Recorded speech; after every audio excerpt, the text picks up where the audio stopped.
Today I'm going to be talking about the risk most won't take with the 1% will, and how they have the ability to give up things of the world to pursue their journey with Jesus Christ. Before I talk about this a little bit more in detail, I'm going to take on now series to incorporate bodybuilding. I believe building the body, building the temple of God is truly important on your journey with Jesus Christ of Nazareth. That's why I always like to incorporate them both inside my videos. So if you clicked on this video, God is right here to hit this message today. So make sure you guys stick around because I'm going to be down a little bit more into the message after this workout. But feel free to skip ahead and the timestamps below to what I put in there for you guys. If not, stick around, enjoy this little workout montage, and I'll see you guys after.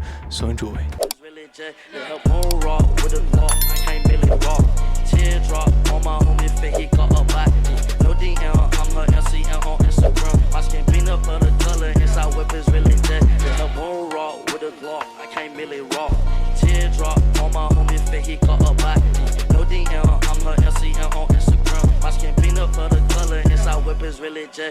I swear to God, I do magic.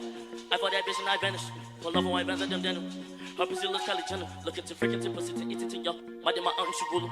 Feel like a baby, she drooling. I just might pass it a fool. Yo, bro, my day make a wish. All of my daddies are kicked. That's true. Every well not lightning. I know where the combat finishes. Bro, my day make a wish. All of my daddies are kicked. That's true. Every well not lightning. I know where the combat finishes. Alright, what's guys, welcome back. Hope you guys enjoyed that little bit of workout montage.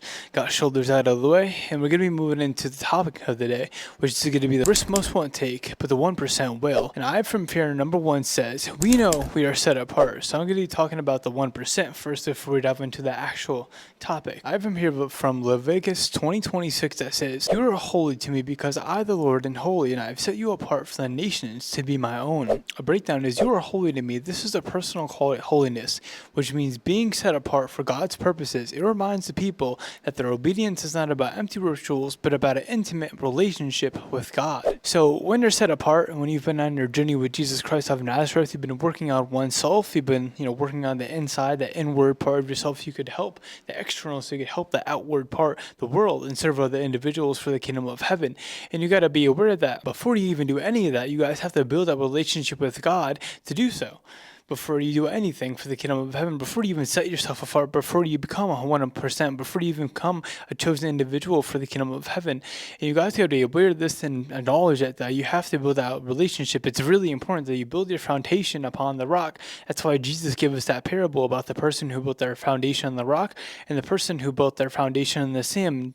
And then when the storms came, the person that had founded their foundation, their house on the rock, it's still through the storms, the trials and tribulations that came, because that person had found their house on the rock. But when that person that built their foundation with sand and they got hit by the storm, it literally just collapsed on itself. It literally fell apart just like that, because they didn't build their foundation with Jesus. They didn't build that relationship with him. That's how important it is, because everything could just fall apart at once if you don't have Jesus. You don't have the relationship with him. And that's why I wanted to talk about this before we dive into the actual topic, which for number 2 is going to be, we are not afraid to walk away from friends, family, and jobs to continue our journey with Jesus. So I have from here Mark 8:36 that says, what good is it for someone to gain the whole world yet forfeit his own soul? So breakdown is the illusion of worldly success. The question reveals that worldly success can be an illusion, offering a false sense of security and fulfillment. The ultimate outcome of pursuing these temporary gains at the expense of one's spiritual health is failure. As Solomon found in Ecclesiastes, even limitless achievements can end in emptiness. I'll tell you guys a little bit of a personal story, a personal experience that I went through that is actually a spiritual experience. And, I was working a regular job, and I had always wanted the, nice 9 to 5 normal job, guaranteed 40 hours a week and overtime and all this stuff, right? And I eventually got given a job like that, an opportunity like that.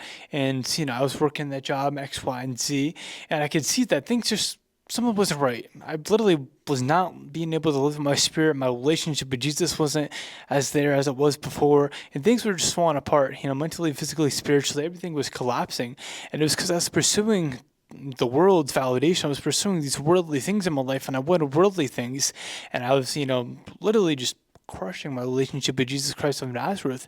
And I had actually, stepped away. I took the jump to step away from that, job when I had experience as I went through this. And you're going to have to take jumps like this in your life. You're gonna have to step away from things that you kind of want to stay with, but God has things far more better for you. He will literally provide for you, because everything is, if you're truly living for Jesus Christ of Nazareth, He's going to fund you. He's going to take care of you. He's going to provide for you. He's our Father. He's literally taking care of us, and He has done so when I took that jump, so you guys could take the jump as well. But I remember I was sitting in my car, and after I had went through a little bit of that experience, after this has been a little bit while after, and I remember I literally just got like a voice. The Holy Spirit was speaking to me. And it was like, hey, like, what is it to gain the whole world yet forfeit your own soul? And I just kept hearing that through the Holy Spirit. I was like, wow. Because I literally was giving myself to this job. It just didn't feel right. So many things were off. So many things were, working through me through the Holy Spirit at that time. They're just, hey, step away, take the jump. And I did. Probably one of the best things I ever did, because I was living through the Spirit, and I didn't commit to the world. And let me tell you, a lot of people won't take that jump. A lot of people are scared to. They want that security. They want that 9-to-5 job. They want that guaranteed 40 hours a week. They want that money. But let me tell you, you don't need any of that. You could literally live all for Jesus, and He will take care of everything you need and protect you from any spiritual wickedness in high places. So, yeah, moving on here to number 3 is going to be simply saying the truth and being authentic.